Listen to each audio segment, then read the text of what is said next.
Bismillah. In the name of God, welcome to Libya.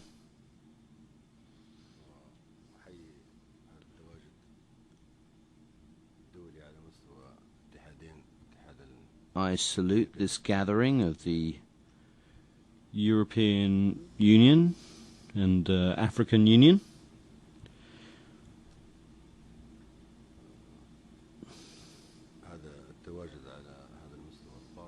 Since the subject of our meeting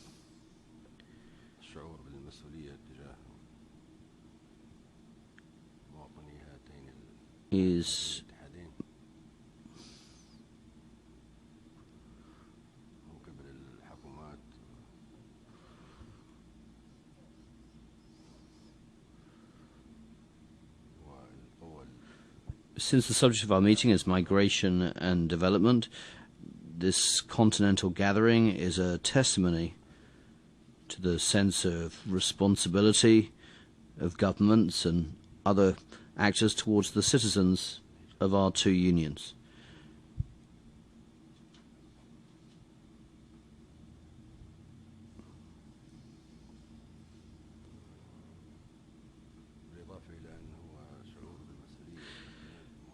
In addition to being a expression and a sense of responsibility for the citizens of the two unions, it also reflects an awareness of the growth of that phenomenon which has imposed itself lately in a manner that made all concerned reflect on the best ways to address it.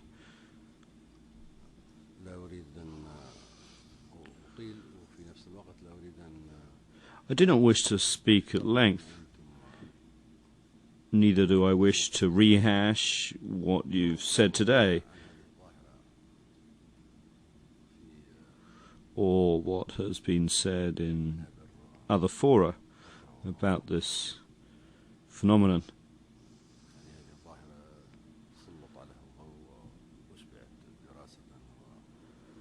Light has been shed on it, and it has been fully scrutinized.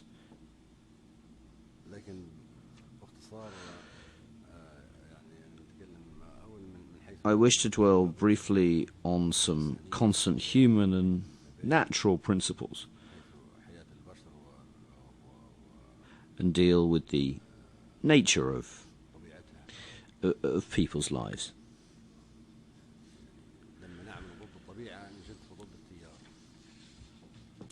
To act against nature is to swim against the current. Swimming against the current is a recipe for failure.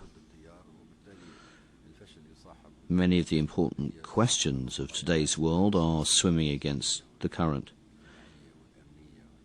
Therefore, there's a failure in many political, economic, social, and security questions in the world. The failure results from ignoring the rules of nature. It's in the nature of things that the earth belongs to all human beings. God created the earth for all humans. He instructs us to move in it. We have a heavenly revealed book called the Quran. Whether you believe it or not is another matter. God orders us to migrate to various parts of the earth. He tells us to go wherever we want in it. There's a recognition that the earth belongs to all people and that they have the right to move in it in order to make a living. For all those reasons, one is entitled to migrate to different parts of the earth, because God created it for all. We must pause at this fact. We must believe that the earth belongs to us all. People have the right to migrate and live in any part of the earth. The political boundaries, official papers, are such that, are new fabricated inventions.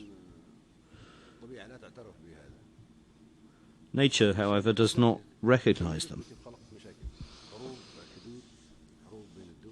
You have seen how those new inventions cause problems, border disputes and wars among states. Sometimes hundreds or even thousands of people are killed in a war over a few inches of land. The problem that you're considering now and that is causing so much concern is how to deal with the movement or the migration of people on Earth. This problem is the result of the borders we created, the identity we manufactured for every group of people, and the official papers that they have to carry. We all created those unnatural, artificial things. The natural thing is for people to move, live, and seek their livelihood anywhere on Earth. Who are the current inhabitants of Europe? They're migrants from Asia. Europe used to be uninhabited. Had migration been forbidden, Europe would still be uninhabited today. Who are the inhabitants of North and South America? They are migrants from other continents.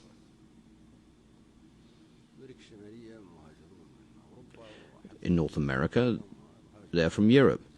To South America, they came from the Iberian Peninsula, Africa, and other parts. This is another fact.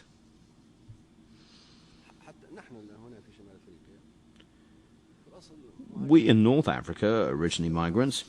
We came from the Arabian Peninsula 1,000 years ago. Some of us came 5,000 years ago.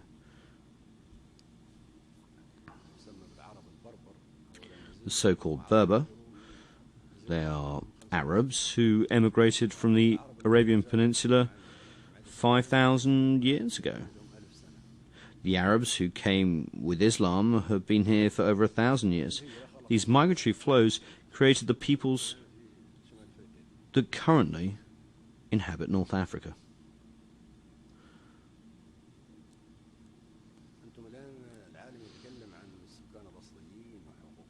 Now there's a lot of talk on the world level about the indigenous peoples, their rights, their tragic history, and their extermination.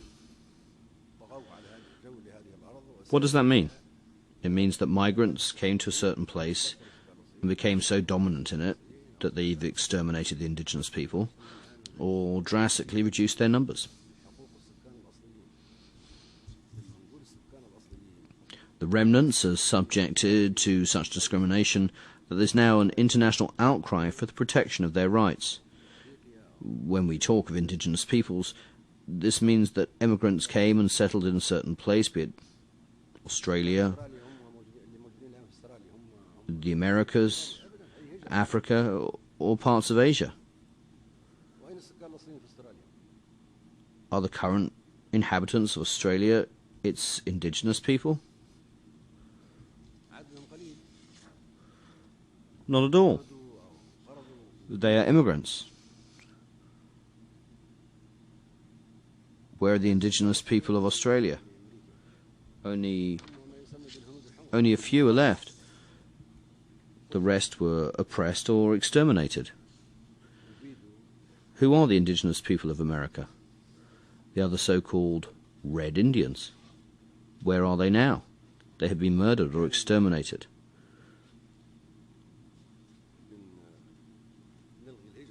If we are to ban migration, then let us ban the human presence in all continents.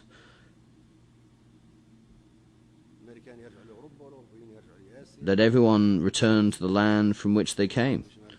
Let the inhabitants of the Americas return to Europe. Let the Europeans go back to Asia. The Arabs of North Africa should return to the Arabian Peninsula.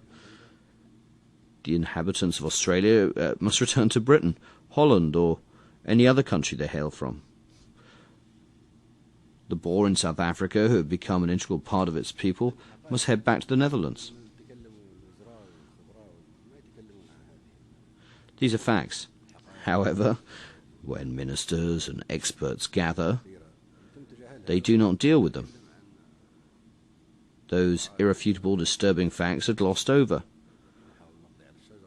We concentrate on the branches and leaves of a tree while paying no attention to its roots. This is a doomed attempt.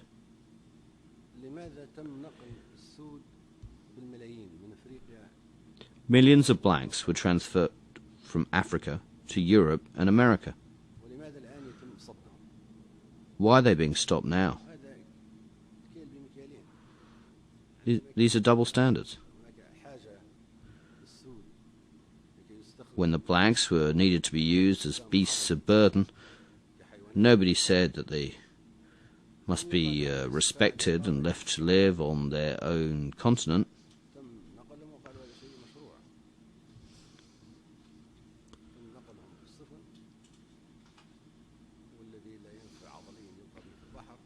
On the contrary, it was claimed that their transfer was legitimate. They were shipped, like cargo, across the ocean. Those who were not physically fit were then thrown overboard to feed the fish. North America and Europe were developed thanks to the labor of the blacks. That was a forced migration, when the movement of people from one place to the other was the benefit of a certain party. Migration was imposed on them. People were hunted like animals in the jungles of Africa. Now, these very same people, the black Africans, are being told that their movement and migration from Africa is a cause for concern, and that an end must be put to it. The poor souls ask,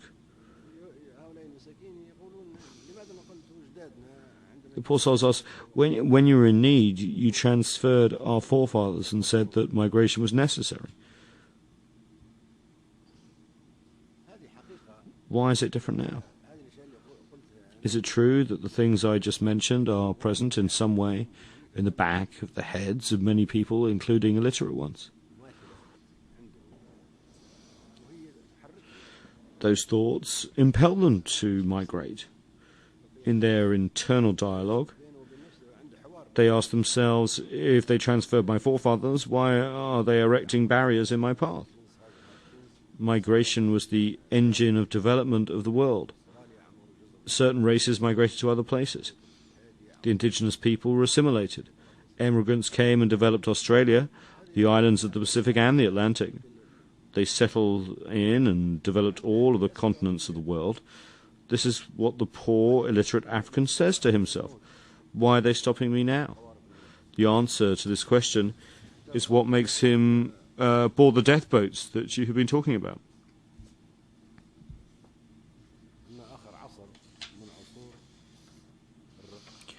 The last age of slavery was the one when the black race was enslaved by the white.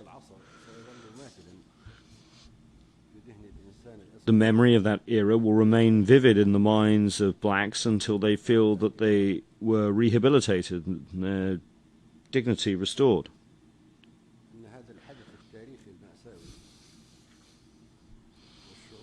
That tragic historical event, the painful awareness of it, and the psychological search for the satisfaction resulting from the rehabilitation of the whole race are the reasons of the movement of the black race to avenge itself and achieve dominance.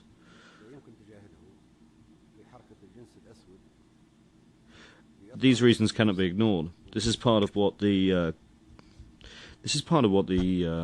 Green Book says about the black race.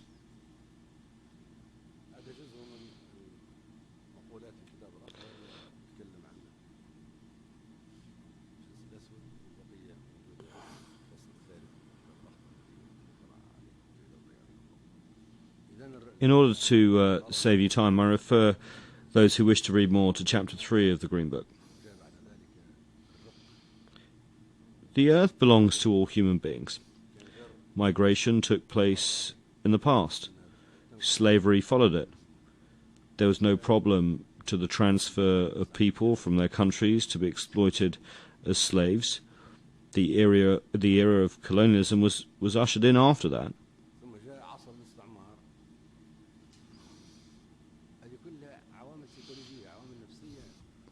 All those elements intermingle into the hearts and minds of the African people who migrate today.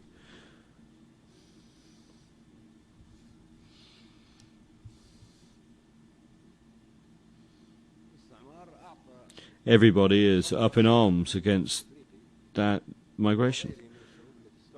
Colonialism gave Africans and other colonized people the impression that the earth belongs to all, and that no part of it is an exclusive property of a group of people and is forbidden to others.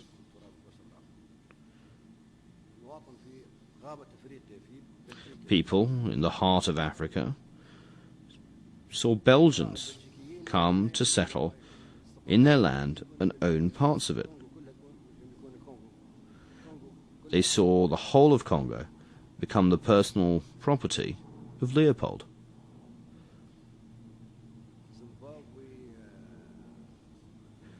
They saw foreigners settle in Zimbabwe, Malawi, and what they called Northern Rhodesia and Southern Rhodesia.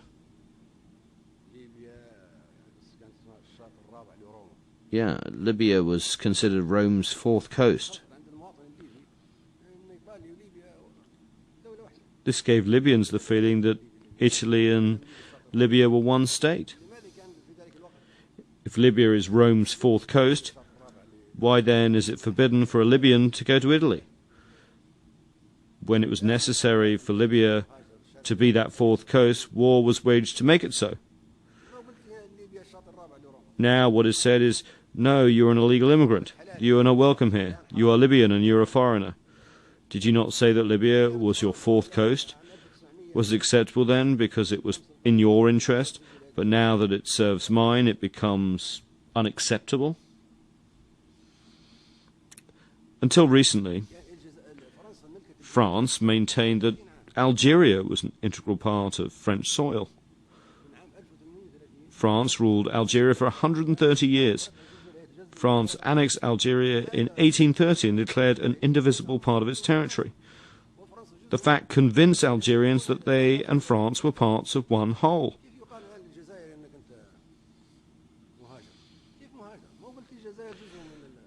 When they go to France, they go to their own country. How can it be said to Algerians now that they are immigrants? How could that be? You said to us that Algeria was part of France. When we tried to challenge that statement, you fought us.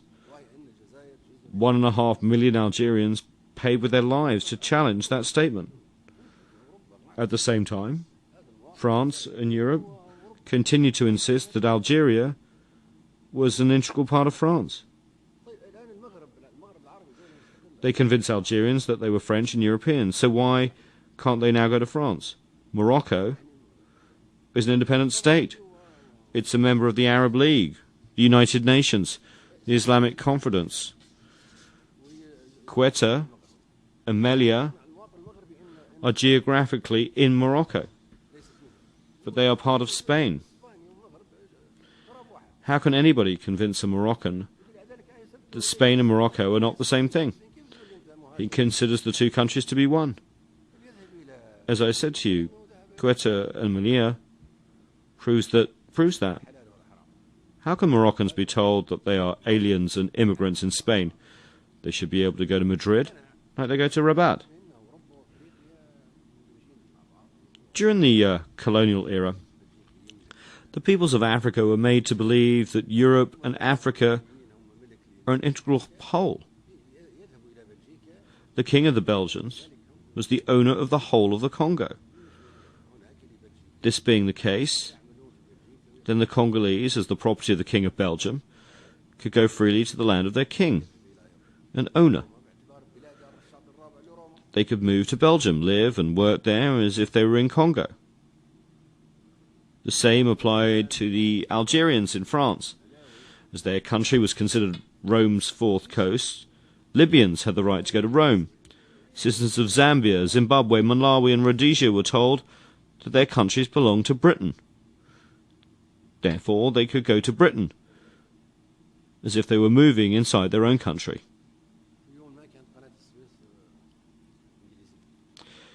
At one point in time, the Suez Canal was British. How can an Egyptian citizen be prevented from going to Britain while the latter own a part of Egypt?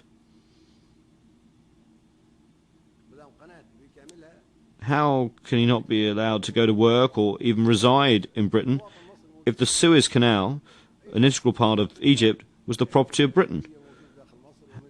How can an Egyptian be denied the right to live in Britain?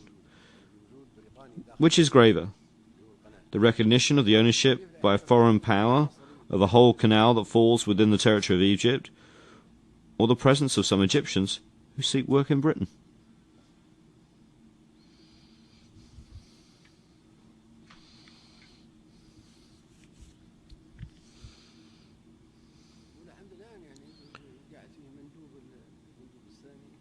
To this day, there are High Commissioners of the British Crown in various countries.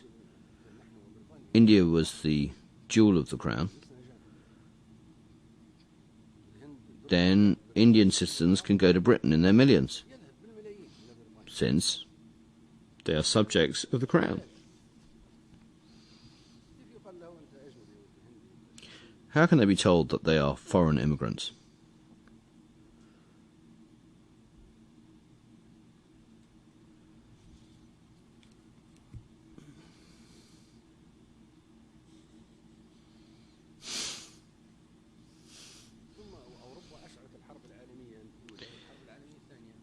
The First and Second World Wars were ignited by Europe. Tens of millions of men were killed in them.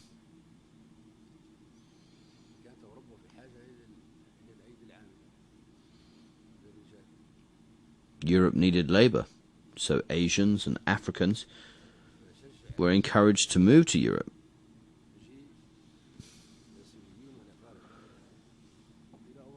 To make up for the shortage in manpower.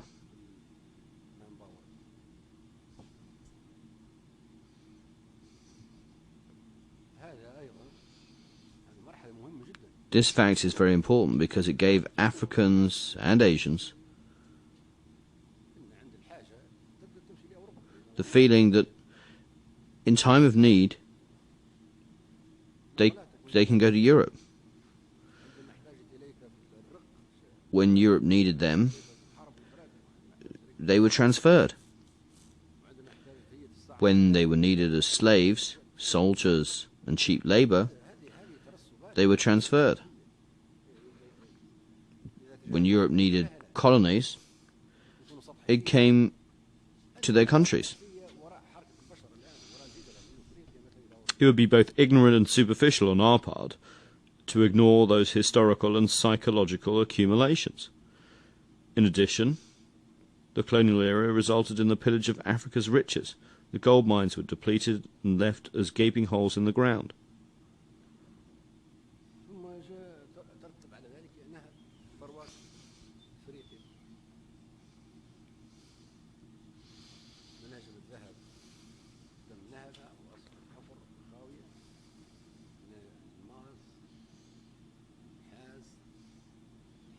Diamonds, copper, iron ore, cobalt, manganese, and phosphate were transferred to the old colonial powers.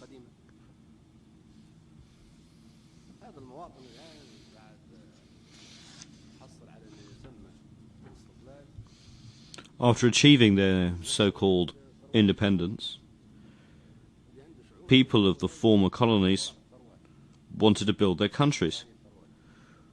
They discovered that their riches were plundered. They had a feeling that they need to go after those riches. A French writer, whose name escapes me right now, once said, either wealth comes to people, or people will go to the place where wealth is found. This statement is true.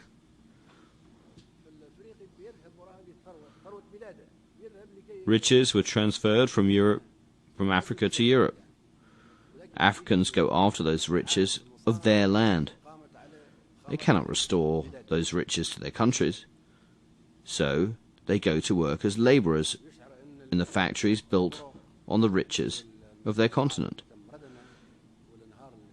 They feel that the road networks, the irrigation systems, and the railroad tracks that crisscross Europe and America are the fruit of the labor of their forefathers. They feel entitled to a share of that prize. Can the raw materials of Africa be returned to it? That's the case, then well and good. This must be the first decision to be made. Africans went to Europe seeking a share of their plundered wealth. If it were returned to them, migration would stop. They go back to their continent to find that their gold, diamonds, cola, and other materials have been returned to it. This would contribute to ending migration. The agricultural products of Africa, such as mango, pineapple, cocoa, coffee, and papaya, are made into shampoos and body lotion in Europe, while Africans need them. Instead of Europeans washing their bodies with pineapple, let them return it to the children of Africa to eat.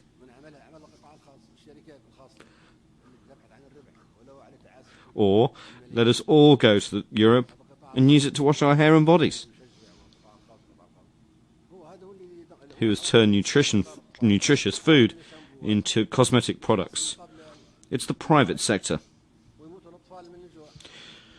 It seeks nothing but profit, even at the expense of the misery of millions. We hear a lot of talk about the need to encourage the private sector.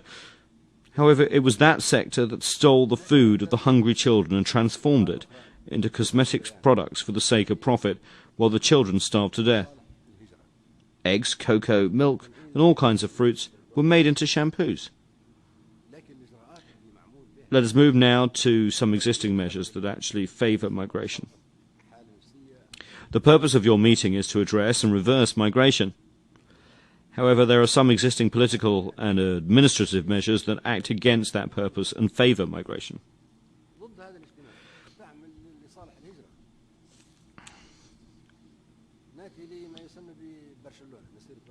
Let's take the Barcelona process.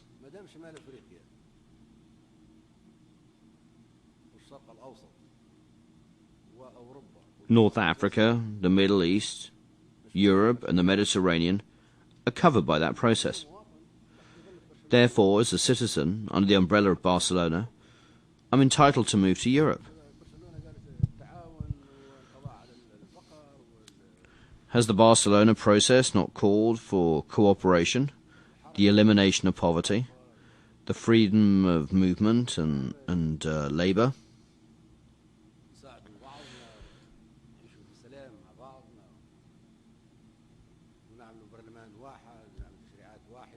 Has it not advocated mutual help and living in peace with one another?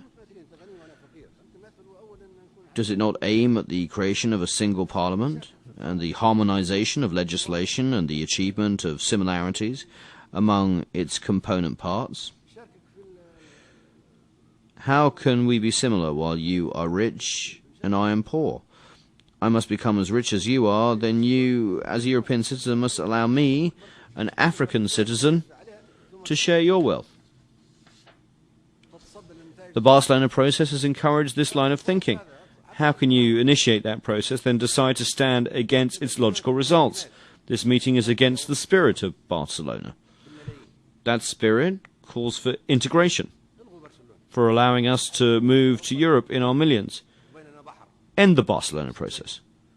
When that happens, you can say that Europe and Africa are two distinct entities separated by a sea. Yes, when that process is annulled, I will be convinced that there are two separate entities, not one. However, when you talk of the European Mediterranean cooperation, you have included me in Europe. You make me in Libya a part of Europe. Under Barcelona, I'm entitled to go all the way to Scandinavia. If this is unacceptable, then the contradictory process must be terminated.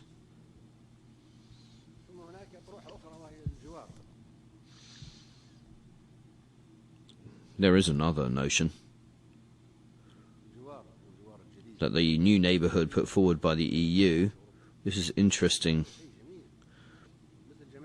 This is interesting as part of the Barcelona process. If we want Barcelona, then let us accept its results. But let it not be like slavery and colonialism. Good if it works in your favour, and evil if it works in mine.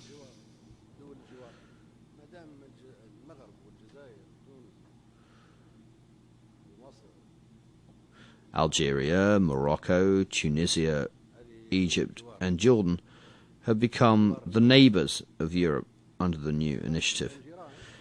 Neighbours have rights and duties towards each other.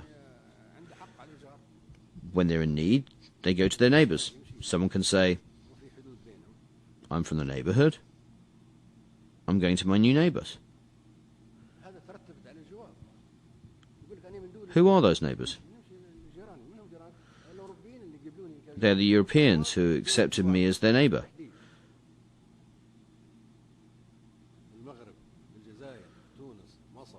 Have you not said that Algeria, Morocco, Tunisia, Egypt, and even Jordan in the Middle East are your neighbours?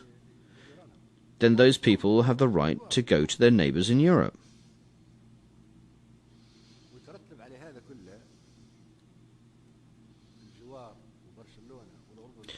One of the results of all those arrangements, Barcelona, the new neighbourhood, and the Euro-Mediterranean cooperation, is that Africans who are not part of that circle now come to those countries as a way to get to Europe through its neighbours. Someone comes from an African country not part of the Barcelona process, he heads to a country that is part of that process, then goes to Europe on the basis of it. Where are you coming from? From Algeria, he says.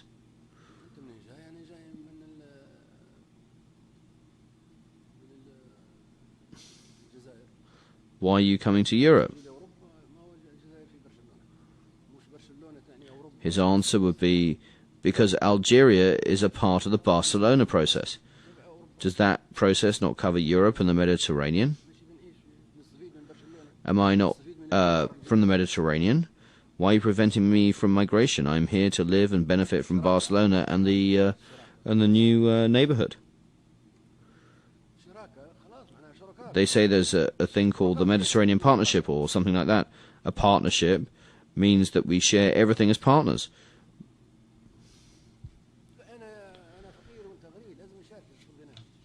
When you speak of partnership, while you're rich and I am poor, it means that I must share your wealth. This is what partnership is about. Is this the meaning of partnership proposed to North African countries? If so, fine. Let us become partners and share everything. These are attractive slogans. No one can object to them. However, the fact that they were designed to serve ulterior motives and based on double standards would destroy international cooperation. Their contradictions are a grave threat to international politics.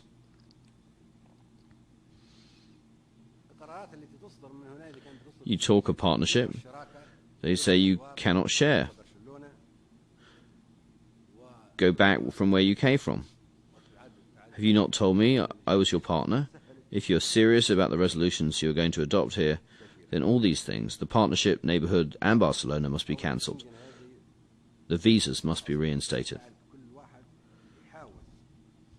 Among the things that facilitated migration in the Schengen visa, now people try to get to the closest European country. Once there, they have a sigh of relief because the whole of Europe is open to them. Under Schengen, no visas are required between European countries. You cancelled them. And then you ask why migrants are increasing. You open the door wide. Reinstate visas. In the past, someone would want to go to Germany. He asks himself, how would I get there? Now all he has to do is sail to France and go from there, go to Germany. Schengen allows him to do that.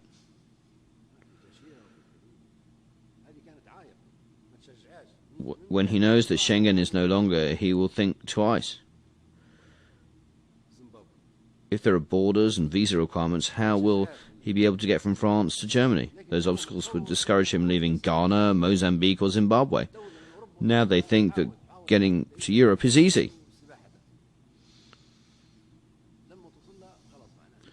All one has to do is to get the closest European country, even if they have to swim to get there. Once there, the whole of Europe is open to them. To stop immigration, you must cancel the Schengen visa. Otherwise, you cannot ask why the migration flows are increasing. Libya too must reinstate the visa requirement with Arab and non-Arab countries. Any Arab can enter Libya without a visa.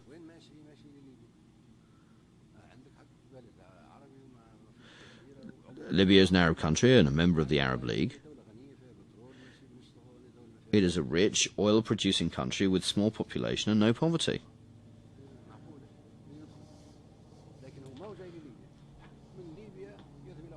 It is logical that many Arabs would want to come to it. However, in truth, Libya is not their destination. From Libya, they head to Europe. Statistics show that 80% of the migrants from Libya are Arabs. The remaining 20% are from Africa. They exploit the lack of visa requirement to enter Libya, then they find the gangs, the smugglers, the boats and the agents to go to Europe. Investigations are underway in Libya.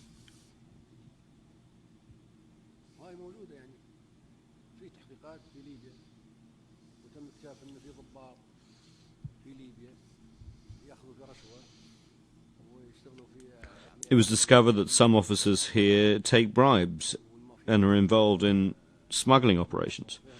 They have created mafias and gangs with citizens from Egypt, Tunisia, Algeria, Morocco, and some African and European countries. Some European tourists marry men from Egypt and Libya. This is a way for their husbands to gain legal entry to Europe.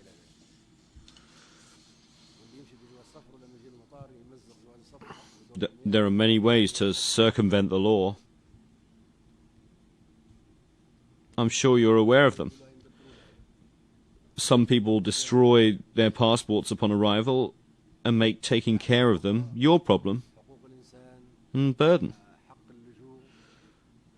There are also the other calls for human rights. The right to asylum, the rights of migrants, combating discrimination and racism.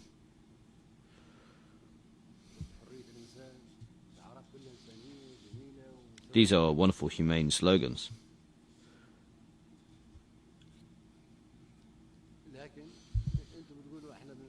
They're even revolutionary. They are among the elements that encourage migration.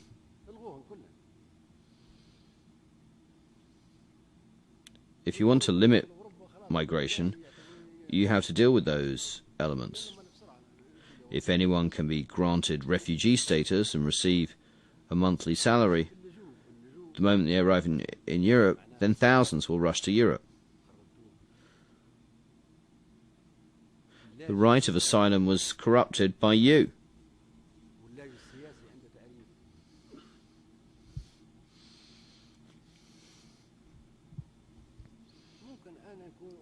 There are precise definitions of who is a refugee or a political refugee. Now a criminal court could write that if the chairman of a could write that he is the chairman of the Democratic Party. He can go to Switzerland or any other country and claim that he's persecuted in his country.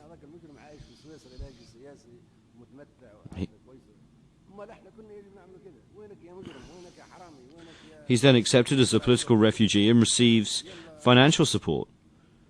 When people see that a criminal is living happily in Switzerland and enjoying himself there, they think they must follow his example. Every criminal, every thief, and every stray dog is tempted to do the same. Fabricate some papers and claim to be in the opposition in your country. When those crooks hear the talk of human rights and freedom, they jump on the bandwagon and claim to be advocates of human rights and freedom to get asylum. This attitude has encouraged all and sundry to do the same. Who is a political refugee? It is someone who's involved in politics, a minister, a president, a king, a member of parliament, the holder of a diplomatic passport, or a member of a legitimate political party who faces persecution in his country for purely political reasons. If such a person seeks asylum in another country, he can be accepted. Some commit murder and assassination in their country. Once they are discovered, they flee to Europe and be treated like political refugees. This is a farce.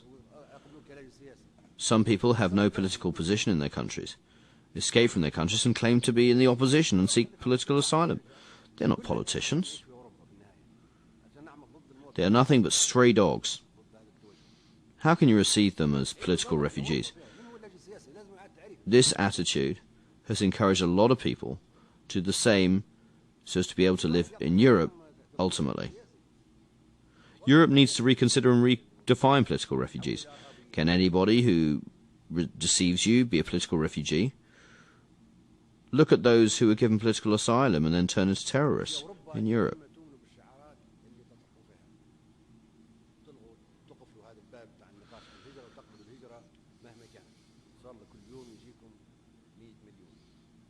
In Europe, you have a simple choice. You can be true to your slogans, which means you can no longer discuss migration. You must accept all the migrants who come to your doors, even if there were 100 million of them. Or you must reconsider your slogans and policies to close all the loopholes that encourage immigration. The security approach to deal with migration is doomed to failure. Libya's land borders extend for 6,000 kilometers. We cannot prevent the smuggling of subsidized cheap foodstuffs from Chad, Niger, Sudan, and the other neighboring countries. Whatever we do, even if we bring NATO to help us, we will not be able to control those borders.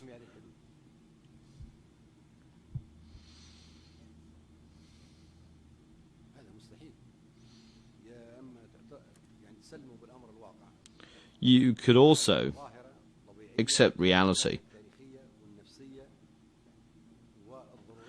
You could come to terms with the fact that migration is a natural phenomenon that has its historical, psychological, and economic causes.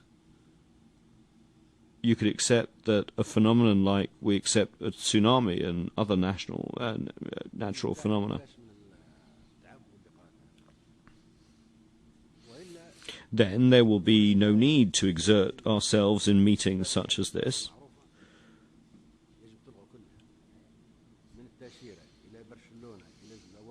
You could do that or deal with the causes that encourage migration. The modern causes are well known. They must all be terminated. I mean the visa question, Barcelona, the Euro-Mediterranean, the partnership, human rights, the matter of granting political asylum, the rights of migrants and the rights of refugees. All these things must be reconsidered in a manner that does not encourage migration. All the things you do and the things that exist now encourage it. Then you ask why migration is taking place. If a hungry animal sees food nearby, it will definitely go for it. How can it not? It's only natural for it to go where food is available.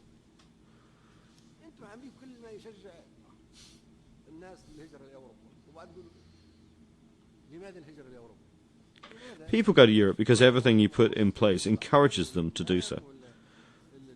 Barcelona, the Euro-Mediterranean, the plunder, the single visa, human rights, the rights of refugees, the rights of I do not know what, the civil society organisation, all the other elements of the existing mess.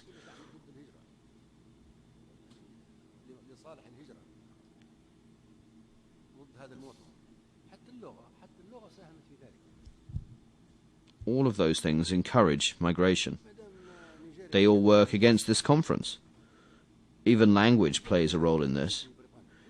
If Nigeria is an English-speaking country, how can a Nigerian not go to Britain?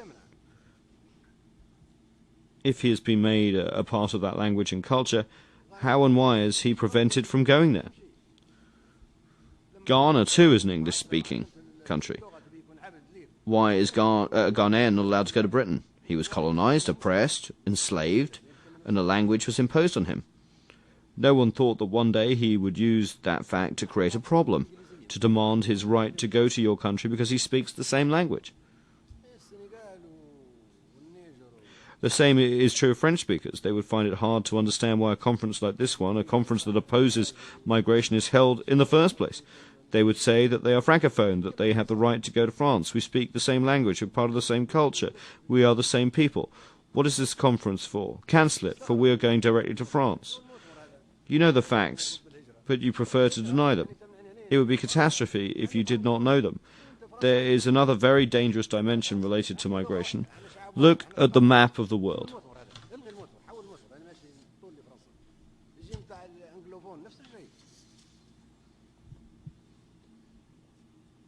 You will see that the countries from which migrants leave and the countries to which they go, a major population explosion has started in Asia.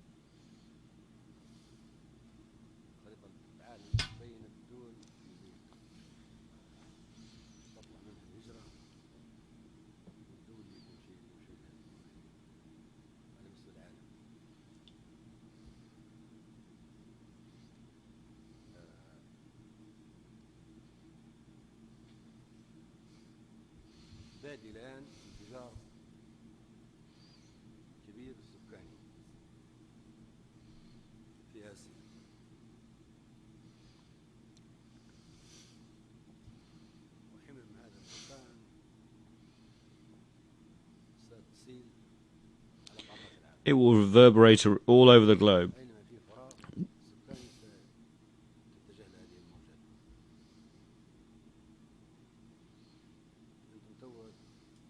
Waves of immigrants will go wherever there is a population vacuum.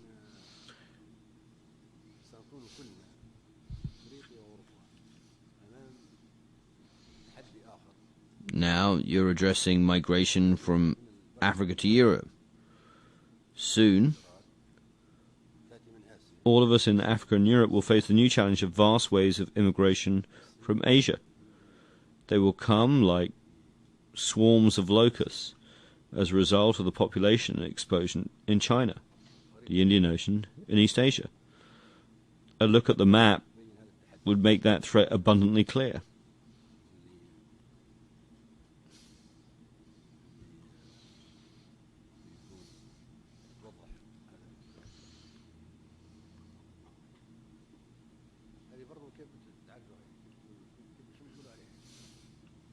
How do you propose to deal with this challenge?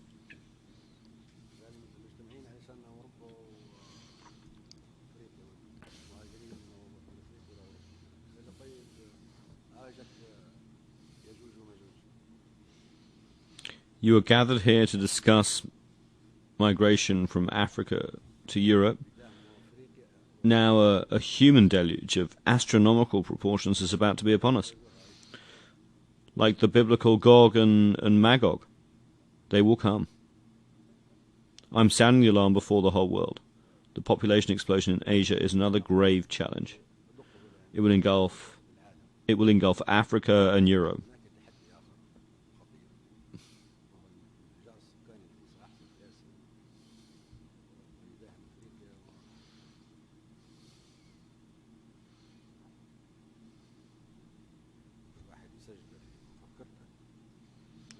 Please note it down and be my witness.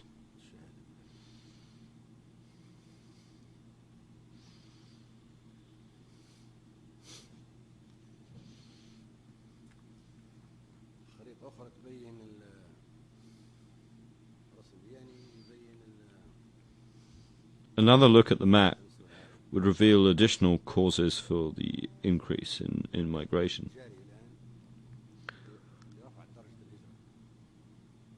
The current military interventions in Iraq,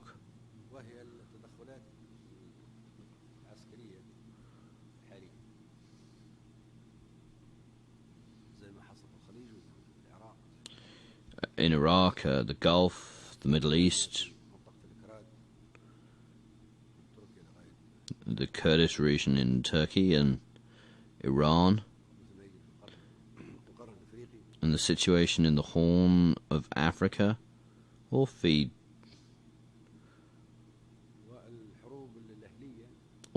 migration. So do the numerous civil wars in southern Philippines, in south of Thailand, in Chechnya, in the Great Lakes region in Central Africa, in Côte d'Ivoire, in the Horn of Africa, in Chad and the Sudan.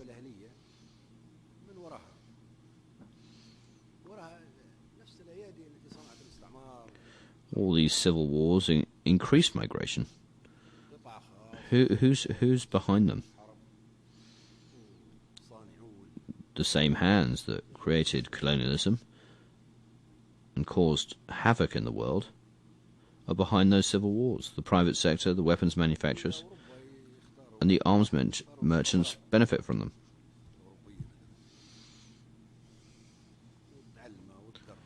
The European intelligence agencies pick a person, train him, provide him with funds, and assign him to the responsibility of starting a tribal war, or a border dispute, an ethnic conflict, or a religious war in some part of the world.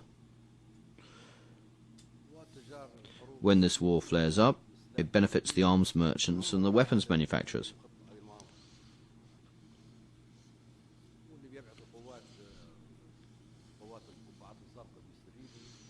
It also becomes a convenient pretext for an international intervention. Those who contribute blue helmets will also benefit. Even the UN will make a profit.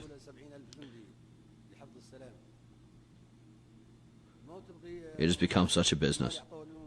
When a war breaks out, they send 70,000 peacekeepers. These, of course, need money. The money is given to the UN. If the operation is estimated to cost $10 billion, the UN spends $6 billion and keeps $4 billion for itself. Even the UN has become a merchant of war and an agent that works on commission.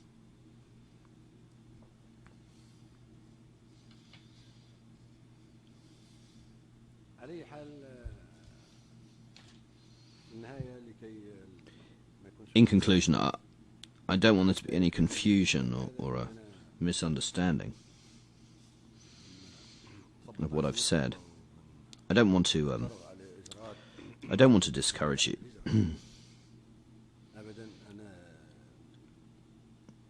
Nor do I wish to object to the measures that combat migration. On the contrary, I'm with you completely. I hope to see an end to migration. Libya is one of the countries that have been severely affected by migration.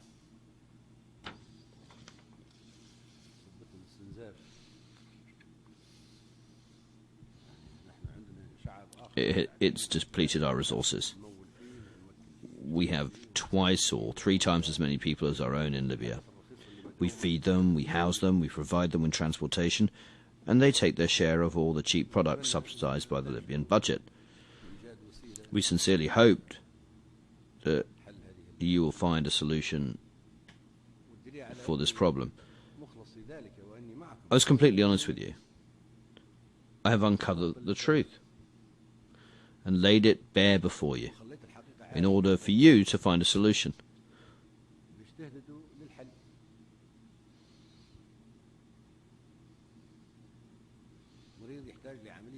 This is proof of my sincerity.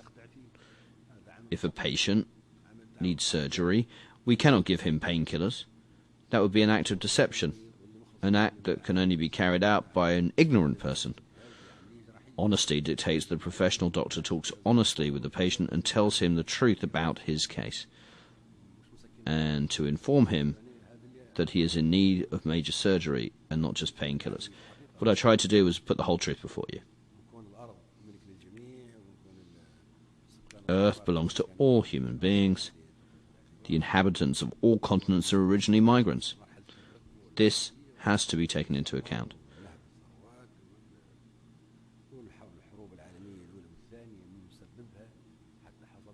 The elements I raised concerning the eras of slavery, colonialism, and the plunder of natural resources need also to be taken into account. We cannot overlook the First or the Second World Wars, which took the lives of millions of men, and thus encouraged migration to Europe and other parts of the world. We need to remember the reasons and the causes of those wars. It was the colonial powers that imposed their language on the colonized people. It was they who gave them the impressions that the Africans and the Europeans are of the same continent, the same peoples. How could anyone talk of two distinct continents while at the same time talking of the Belgian Congo, Italian Libya, the French Sudan, or British Sudan, or French Algeria? That gave the people the impression that they are entitled to go to the mother country. In addition, I must say that the matters I mentioned earlier, such as the single visa, Barcelona, the Euro-Mediterranean cooperation and partnership, and the cause for human rights and the rights of refugees have all facilitated migration. I put them all bluntly before you in order to assist you in your task. If you wish to solve the problem, you must solve it